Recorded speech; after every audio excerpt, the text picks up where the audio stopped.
গাজীপুর সহ সারা দেশে শুরু হচ্ছে যৌথ বাহিনীর অপারেশন ডেভিল হান্ট। শিক্ষার্থীদের মারধরের ঘটনায় ছাড় দেবে না সরকার। গাজীপুরে ছাত্র জনতার উপর আওয়ামী লীগের হামলার প্রতিবাদে বিক্ষোভ, জড়িতদের গ্রেফতারের আলটিমেটাম। সমালোচনা সফলতার জন্য, তবে সরকারকে ব্যর্থ হতে দেয়া যাবে না মন্তব্য রিজভির। প্রতিবিপ্লব ঠেকাতে সতর্ক থাকার আহ্বান। এবং গণহত্যার বিচার আগে পরে হবে অন্য সব, বললেন জামায়াতের আমির। পুলিশকে কারো ফাঁদে পা না দেওয়ার অনুরোধ।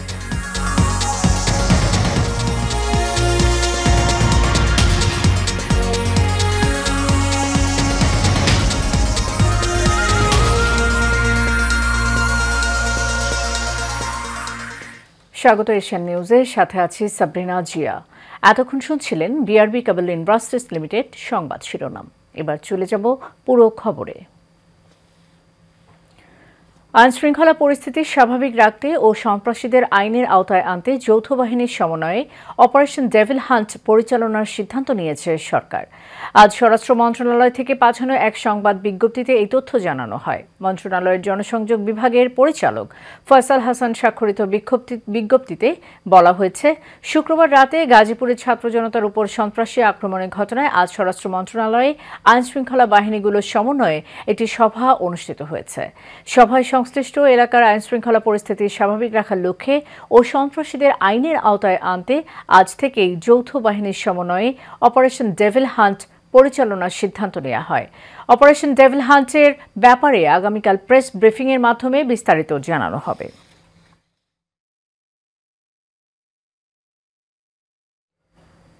গাজীপুরে ছাত্র জনতার উপর হামলার সাথে জড়িতদের সর্বোচ্চ শাস্তি নিশ্চিত করা হবে বলে জানিয়েছেন স্বরাষ্ট্র উপদেষ্টা অবসরপ্রাপ্ত লেফটেন্যান্ট জেনারেল মোহাম্মদ জাহাঙ্গীর আলম চৌধুরী। সকালে ঢাকা মেডিকেল কলেজ হাসপাতালে গাজীপুরের ঘটনায় আহতদের দেখতে গিয়ে সাংবাদিকদের একথা বলেন তিনি। শফিকুল ইসলামের রিপোর্ট। ফ্যাসিবাদী আওয়ামী লীগ সরকারের সাবেক মুক্তিযুদ্ধ বিষয়ক মন্ত্রী মোজাম্মেল হকের গাজীপুরের বাড়িতে হামলার শিকার হন শিক্ষার্থীরা। আহতরা বলছেন, পরিকল্পিতভাবে ডেকে নিয়ে তাদের উপর হামলা চালিয়েছে আওয়ামী লীগের নেতাকর্মীরা। আমাদের ছাত্র প্রতিনিধিদের কাছে একটা নিউজ আসে, ইনফরমেশন আসে যে মোজাম্মেলের বাড়িতে ডাকাতি হইতেছে, তখন হচ্ছে ভাঙচুর হইতেছে। তখন তাৎক্ষণিক আমরা 70 থেকে 80 জনের মতো ঘটনাস্থলে যাই। যাওয়ার পরে ওনারা আমাদেরকে ভিতরে নিয়ে যাই, বাসার ভিতরে নিয়ে যাই 30 থেকে 40 জনের মতো ঘটনাস্থল দেখার জন্য, বাসায় যে ভাঙচুর হইতেছে। তখন আমরা ভিতরে যাওয়ার পরে বাহির দিয়ে লক করে মাইকে ঘোষণা দেওয়া হয়েছে মোজাম্মেল ভাইয়ের বাড়িতে ডাকাতি হইতেছে। ওখানে একটা ট্র্যাকের মাধ্যমে আমরা পড়ে গেছি, ওটা ওনাদের একটা ষড়যন্ত্র ছিল আমাদের উপর হামলা করার। আমরা আওয়ামী চক্রান্তের শিকার হয়েছি। আমরা দেখেছি আমাদের সহযোদ্ধাদেরকে চক্রান্তের মাধ্যমে ওই বাড়িতে গৃহবন্দী অবস্থায় যে অতর্কিত হামলা চালিয়েছে এবং হামলার স্পষ্ট চিত্র আপনারা যা দেখতে পাচ্ছেন, যা সত্যই করুন। সবার কাছে মনে করে প্রধানমন্ত্রীর সবার কাছে বিশ্বাস চাই। ঢাকা মেডিকেল কলেজের পরিচালক ব্রিগেডিয়ার জেনারেল মোহাম্মদ আসাদুজ্জামান বলেন, এই ঘটনায় আহত 11 জন ঢাকা মেডিকেলে এসেছিলেন। এর মধ্যে 4 জনকে আমরা ফার্স্ট এড দিয়ে ছেড়ে দিয়েছি।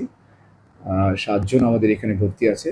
এই 7 জনের মধ্যে 1 জন আইসিইউতে আছে, যাকে গত রাতে অপারেশন করা হয়েছে। আগামী 24 ঘন্টার পরে তার অবস্থাটা কোন দিকে যায় আমরা বলতে পারবো। বাকি 6 জন মোটামুটি স্টেবল আছে।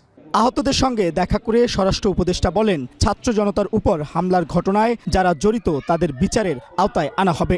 এটার ক্ষেত্রে আমরা আইনানুগ ব্যবস্থা তো নিচ্ছি এবং এটার সাথে যারা জড়িত তাদের সর্বোচ্চ বিচারের আওতায় আনা হবে এবং তাদের সর্বোচ্চ যেন পানিশমেন্ট হয় এই ব্যবস্থা করা হবে। Mohammad Shafiqul Islam, Asian television, Dhaka. গাজীপুরের সাবেক মুক্তিযুদ্ধ বিষয়ক মন্ত্রী মোজাম্মেল হকের গ্রামের বাড়িতে হামলার শিকার হয়েছেন বৈষম্য বিরোধী ছাত্র আন্দোলনের সদস্যরা। বিচারের দাবিতে গাজীপুরে প্রতিবাদ সমাবেশ ও বিক্ষোভ মিছিল করেছে ছাত্র জনতা। দ্রুত জড়িতদের গ্রেফতার করা না হলে কঠোর আন্দোলনের আলটিমেটাম দিয়েছেন তারা। এদিকে হামলার ঘটনায় গাজীপুর সদর থানার ওসিকে প্রত্যাহার করা হয়েছে। আরিফ খান আবিরের রিপোর্ট, জানাচ্ছেন শেখ ফাহিম।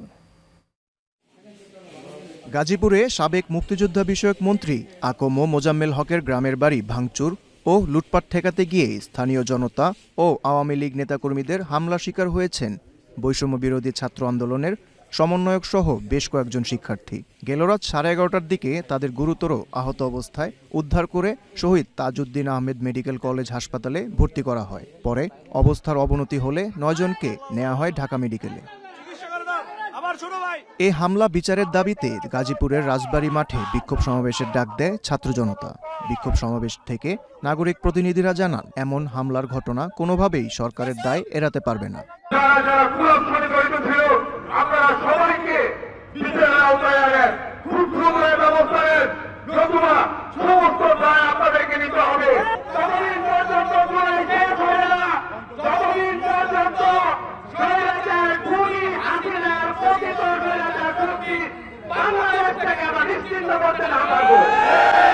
বিক্ষোভ সমাবেশে যোগ দিয়ে জাতীয় নাগরিক কমিটি ও বৈষম্য বিরোধী ছাত্র আন্দোলনের কেন্দ্রীয় নেতারা দাবি করেন, হামলার ঘটনার সময় স্থানীয় ছাত্র জনতা পুলিশ প্রশাসনের কাছে বারবার সহযোগিতা চেয়েও পায়নি। এজন্য Gazipur metropolitan police commissioner, police super ও জেলা প্রশাসকের অপসারণ চান তারা।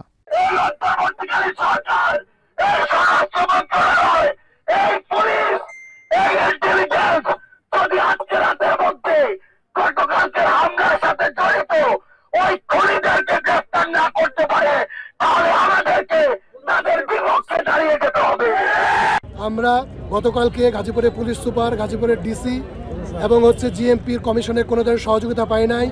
এই 3 পদের ব্যক্তিকে অনতিবিলম্বে গাজীপুর থেকে অপসারণ করতে হবে।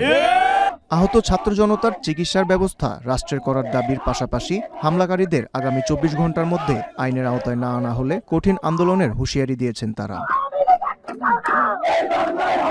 Sheikh Fahim, Asian television. বিএনপির সিনিয়র যুগ্ম মহাসচিব রুহুল কবির রিজভী বলেছেন, প্রফেসর ডক্টর মোহাম্মদ ইউনূসের নেতৃত্বাধীন অন্তর্বর্তী সরকারকে ব্যর্থ হতে দেয়া যাবে না। আজ জাতীয় প্রেস ক্লাবে 24শে গণ অভ্যুত্থান নিয়ে দ্রোহের গ্রাফিতির প্রকাশনা উৎসবে তিনি একথা বলেন। রুহুল কবির রিজভী বলেন, এখন সরকারের সমালোচনা করলে গুম হতে হবে এমন ভয় থেকে মুক্তি মিলেছে। সমালোচনা করব সফলতার জন্য। তিনি আরও বলেন, দেশে গণতন্ত্র বিকাশের পরিবেশ তৈরি হয়েছে, কিন্তু এটি কোনোভাবেই মেনে নিতে পারছে না ভারত। তাদের মিডিয়া শেখ হাসিনার পক্ষ নিয়ে যেভাবে কথা বলছে সেটি একটি গণতান্ত্রিক দেশের ভাষা হতে পারে না। বিএনপির এই নেতা বলেন, প্রতি বিপ্লব উঁকি ঝুঁকি মারছে, তবে সবাইকে ঐক্যবদ্ধভাবে বিপ্লব ও গণতন্ত্রের প্রত্যাশা বাস্তবায়ন করতে হবে বলে জানান তিনি।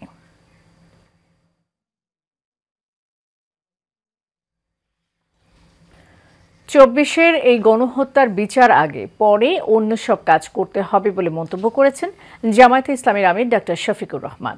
আজ দীর্ঘ প্রায় 15 বছর পর কক্সবাজারে অনুষ্ঠিত জেলা জামায়াতে কর্মী সম্মেলনে প্রধান অতিথির বক্তব্যে তিনি এই মন্তব্য করেন।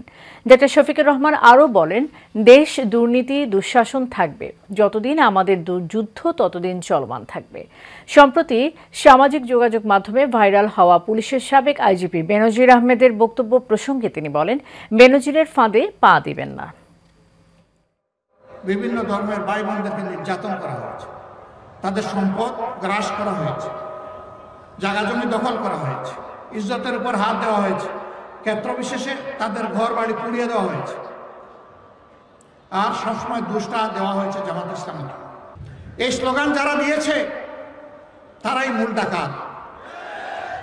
এরাই মানুষের ঘর বাড়ি দখল করেছে, জায়গা জমির দখল নিয়েছে, ইজ্জতের উপরে হাত দিয়েছে, মানুষকে বাস্তু বিটাহারা করেছে। আমরা এদের সমস্ত অপকর্মের বিচার চাই।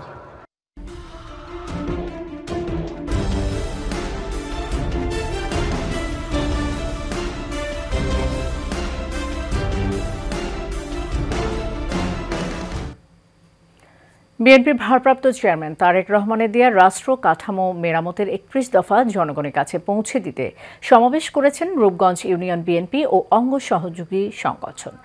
বিকেলে উপজেলার কাজী আব্দুল হামিদ উচ্চ বিদ্যালয় মাঠে আয়োজিত সমাবেশে প্রধান অতিথি ছিলেন বিএনপি কেন্দ্রীয় নির্বাহী কমিটির সদস্য বীর মুক্তিযোদ্ধা কাজী মনিরুজ্জামান মনির। জেলা ছাত্রদলের সাবেক 1 নম্বর সিনিয়র সহসভাপতি আবু মোহাম্মদ মাসুমের সভাপতিত্বে বিশেষ অতিথি ছিলেন জেলা বিএনপির সাবেক ভারপ্রাপ্ত আহ্বায়ক নাসির উদ্দিন, যুগ্ম আহ্বায়ক শরীফ আহমেদ টুটুল, সেলিনা জামান, জেলা ছাত্রদলের সাবেক সভাপতি মোশাররফ হোসেন, স্বেচ্ছাসেবক দলের আহ্বায়ক মাহবুবুর রহমান সহ অনেকে। সমাবেশে 1 নম্বর ওয়ার্ড যুবদল নেতা জাহাঙ্গীর মিয়া ও 2 নম্বর ওয়ার্ড যুবদল নেতা মেহেদী হাসান রকির নেতৃত্বে মিছিল নিয়ে নেতাকর্মীরা যোগদান করেন। এ সময় প্রধান অতিথি 31 দফা জনগণের কাছে পৌঁছে দেওয়ার আহ্বান জানান।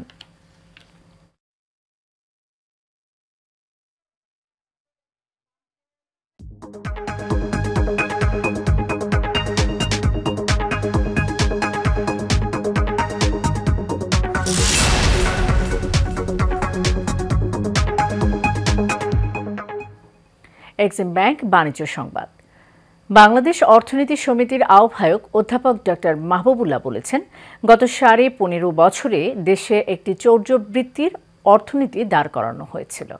রাষ্ট্রের এমন কোনো অঙ্গ ছিল না যা শেখ হাসিনা এককভাবে নিয়ন্ত্রণ করেননি। তিনি আরও বলেন, শেখ হাসিনা সবসময় মনে করতেন আমি রাষ্ট্র।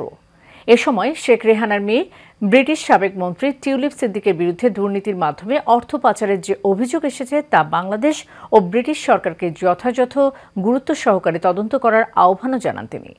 আজ রাজধানীর এফডিসিতে আওয়ামী শাসন আমলে ব্যাপক অর্থ পাচার নিয়ে আয়োজিত ছায়া সংসদের প্রধান অতিথির বক্তব্যে ডক্টর মাহবুবুল্লাহ এসব কথা বলেন। অনুষ্ঠানে সভাপতিত্ব করেন ডিবেট ফর ডেমোক্রেসির চেয়ারম্যান হাসান আহমেদ চৌধুরী কিরণ। ঢাকা ঠুলঠুলিয়া কেন্দ্রীয় জামে মসজিদের 28তম বার্ষিক ওয়াজ ও দোয়া মাহফিল অনুষ্ঠিত হয়েছে। ঠুলঠুলিয়ার যুবদল উদ্যোগে ঠুলঠুলিয়া কেন্দ্রীয় জামে মসজিদ ঈদগাহ মাঠে এই ওয়াজ ও দোয়া মাহফিলের আয়োজন করা হয়। ডেমরা থানা জাতীয়তাবাদী মৎস্যজীবী দলের সদস্য মোহাম্মদ আব্দুল কাইয়ুম মাস্টারের সভাপতিত্বে ওয়াজ মাহফিল উদ্বোধন করেন ঢাকা মহানগর দক্ষিণ বিএনপি 70 নম্বর ওয়ার্ড সভাপতি মোহাম্মদ গরিবুল্লাহ। হাফেজ মাওলানা মুফতি মোহাম্মদ উমায়ের আহমেদের সঞ্চালনায় প্রধান বক্তা হিসেবে ছিলেন মুফতি ফয়সাল আহমেদ জাকারিয়া।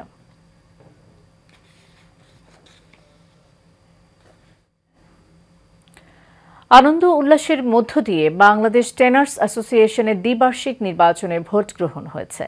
সকালে রাজধানী ধানমন্ডি নিউ সুগন্ধা কনভেনশন হলে ভোট গ্রহণ শুরু হয়। বিরতিহীনভাবে চলে বিকেল 4টা পর্যন্ত।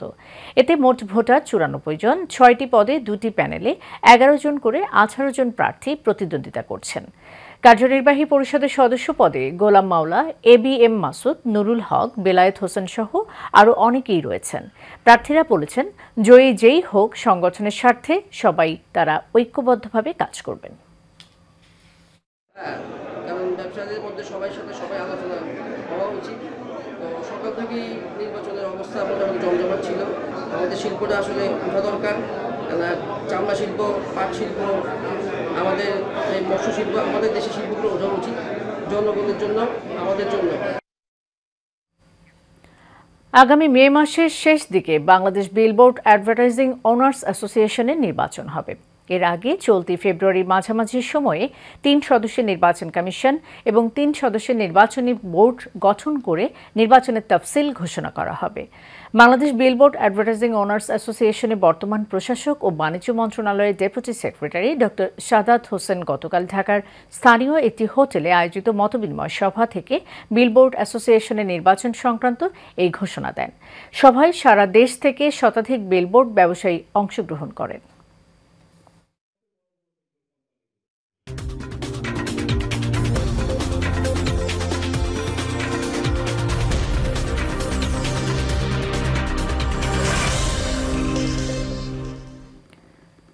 খেলার খবর। বিপিএলের ফাইনালে চিটাগং কিংসকে 3 উইকেটে হারিয়ে টানা দ্বিতীয়বারের মতো শিরোপা জিতল তামিম ইকবালের ফরচুন বরিশাল। টস হেরে প্রথমে ব্যাট করতে নেমে 3 উইকেটে 194 রান সংগ্রহ করে চিটাগং। জবাবে 3 উইকেটে হাতে রেখে জয়ের বন্দরে পৌঁছে যায় বরিশাল। ম্যাচ সেরা হয়েছেন তামিম ইকবাল, আর সিরিজ সেরা হয়েছেন মেহেদী মিরাজ। বিস্তারিত জানাচ্ছেন শফিকুল ইসলাম। মিরপুর শেরেবাংলা ক্রিকেট স্টেডিয়ামে টস হেরে প্রথমে ব্যাট করতে নামে চিটাগং। ব্যাটিংয়ে নেমে রেকর্ড গড়েন চিটাগংয়ের 2 ওপেনার নাফে ও ইমন। 66 করা নাফেকে ফিরিয়ে 121 রানের এই জুটি ভাঙেন এবাদত। তার আগে বিপিএলের ফাইনালে প্রথমবার 100 রানের জুটি দেখল দর্শকরা।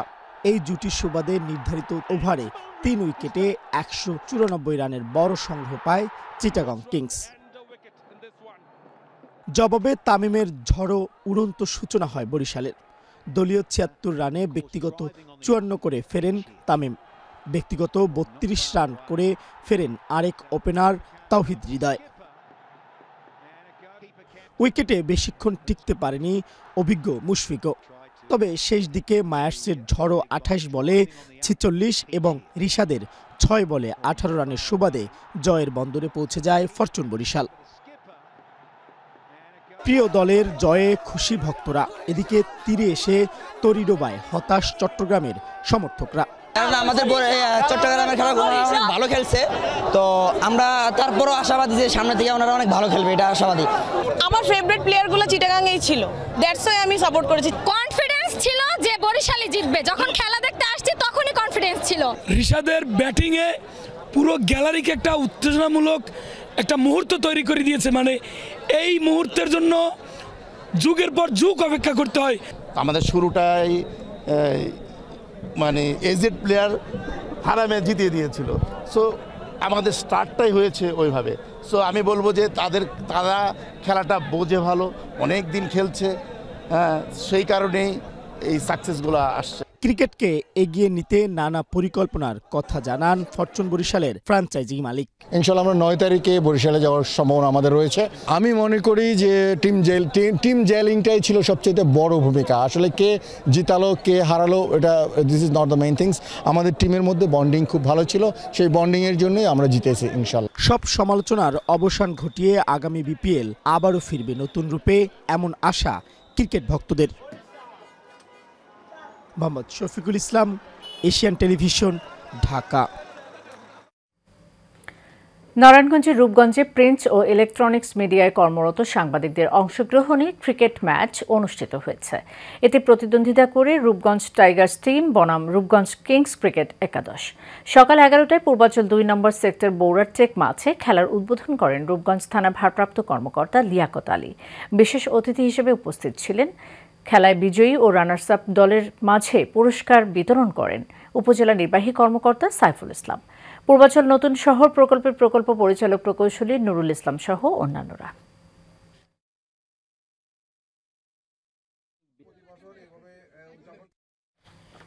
শেষ করব এশিয়ান নিউজ। যাবার আগে বিআরবি কেবল ইন্ডাস্ট্রিজ লিমিটেড সংবাদ শিরোনাম জানিয়ে দেব আরও একবার।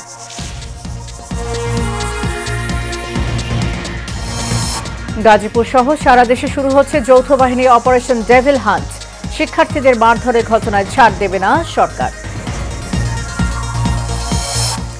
গাজীপুরে ছাত্র জনতার উপর আওয়ামী লীগের হামলার প্রতিবাদে বিক্ষোভ, জড়িতদের গ্রেফতারের আলটিমেটাম। সমালোচনা সফলতার জন্য, তবে সরকারকে ব্যর্থ হতে দেওয়া যাবে না মন্তব্য রিজভীর। প্রতি বিপ্লব ঠেকাতে সতর্ক থাকার আহ্বান।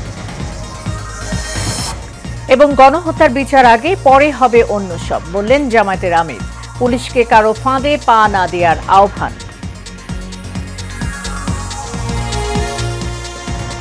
এশিয়ান নিউজ এ পর্যন্তই। পরে সংবাদ দেখার আমন্ত্রণ রইল। ধন্যবাদ।